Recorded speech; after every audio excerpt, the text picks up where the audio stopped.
One of the president's biggest campaign promises was to enact steep tariffs on Canada, Mexico, and China. Saturday night, he did just that, and the move has already sparked international backlash and sent chills through the financial world. We begin with senior White House and political correspondent Ed O'Keefe, who is traveling with Secretary of State Marco Rubio in Panama. Ed?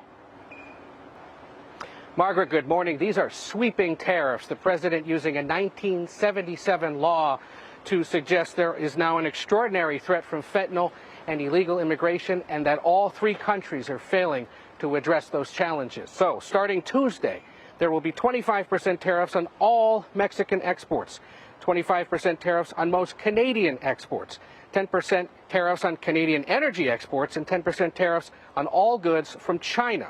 This morning, the president acknowledged this could lead to higher prices, writing, "Will there be some pain? Yes, maybe, and maybe not," he wrote on his social media platform. "But we will make America great again, and it will all be worth the price that must be paid." This has triggered a trade war. Canada's prime minister announced tariffs on American beer, bourbon, wine, lumber, fruits, clothing, appliances. So, Ed, what else should we expect is coming that could hurt American consumers?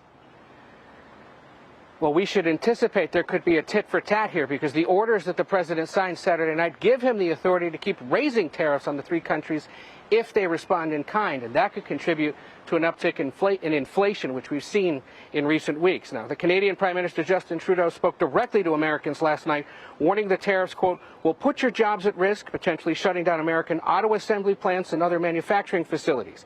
And he said Canada's planned dollar-for-dollar retaliatory tariffs will raise American grocery and gas prices. And while President Trump accused Mexico of having an alliance with drug cartels, President Claudia Sheinbaum said if such alliances exist anywhere, they exist in the U.S. gun shops that sell high-powered weapons to criminal groups. And China says it firmly deplores and opposes this move and will take necessary countermeasures to defend its legitimate rights and interests. It is planning to protest these tariffs to the World Trade Organization. Ed, what's on Secretary Rubio's agenda in Panama?